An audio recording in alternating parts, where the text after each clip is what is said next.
For some in-depth analysis into the visit, let's talk to Mr. Teng Jianqun, a Department Director at the China Institute of International Studies. Professor Teng, welcome to Global Watch. First of all, traditionally, the first overseas visit for a Japanese Prime Minister should be to the U.S., and we understand it is not the option because of the presidential election campaign and also the coronavirus. But why Vietnam and Indonesia?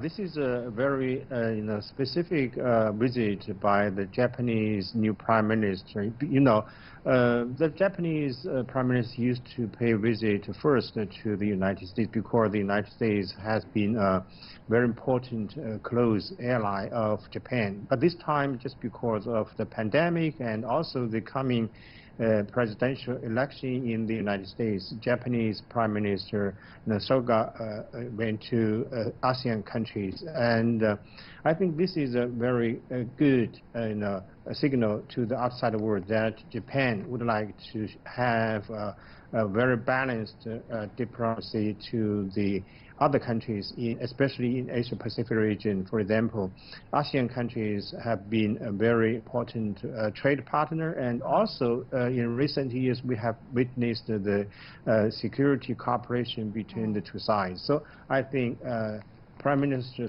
Suga's visit to Indonesia and to Vietnam will address the importance of cooperation between the two sides, and also to increase the cooperation between the two sides. Well, of course, those two countries are not randomly selected.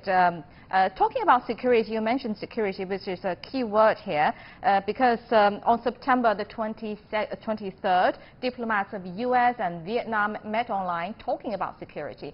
And the Indonesian defense minister is going to visit the U.S. On the 15th to the 19th of October. Do you think the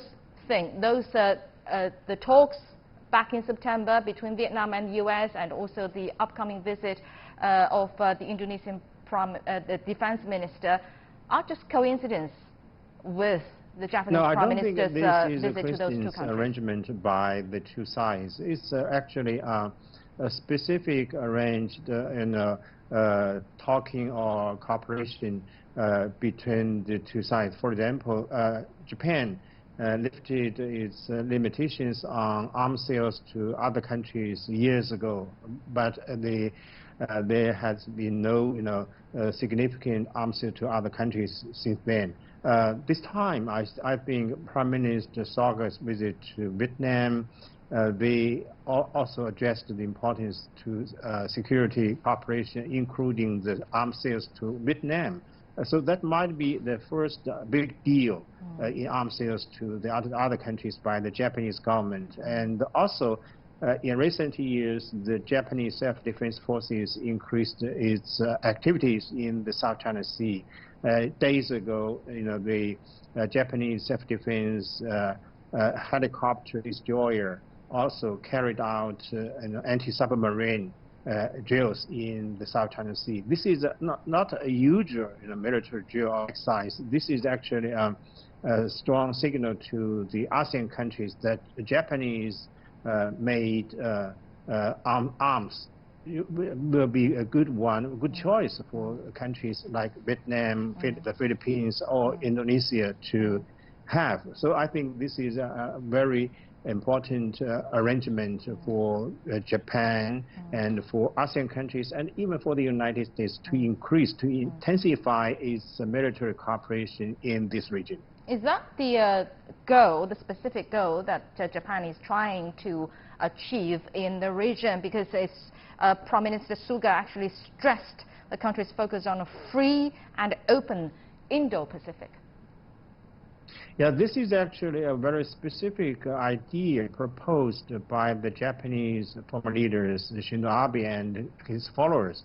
Indo-Pacific region is a large, concept for the countries in this region, and actually, I don't think there is no freedom or no openness in this area because of the the trade, the other activities by countries concerned. Why they propose such an idea? Just because of some countries, for example, China has increased its economic, trade, and military activities in this region, and countries like the United States and Japan show the great worries about such a tendency that China will be a dominant player in Indo-Pacific region. So they propose such an idea just to contain the activities of China in this region. So they would like to cooperate with ASEAN countries, with India, with Australia,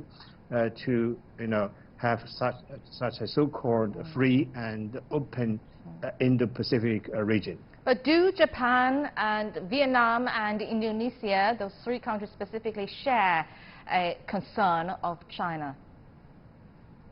Yeah, I think they should really concern, because China's fast development. China, has increased its activities in this region, and China would like to share its, achievements of open up and reform, and China will continue to have in-depth open up and reform, and China has become a largest, market for all the countries concerned. So this is a very tricky, question for Japan. How can the Japanese government, how can Vietnamese government and the Indonesian government to cooperate with China? On the other side, these countries would like to, have some cooperation in facing such, fast development for China, because they worry about the so-called dominance of China in this region.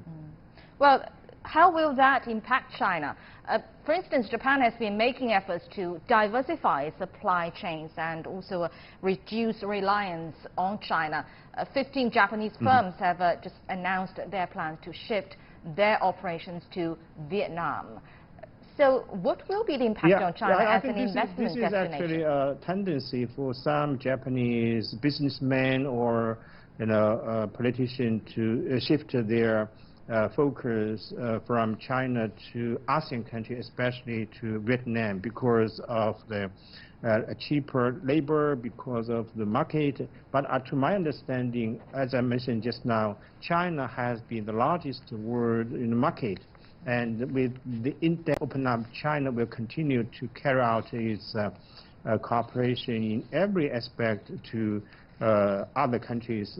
So Japan actually, after Suga became the Prime Minister of Japan, he has already announced that he would like to have a more balanced relationship with China, with ASEAN countries, and with the United States. This is a change for diplomacy of Japanese government, and I'm sure any shift, of this kind will not give a significant impact on the future cooperation between China and Japan.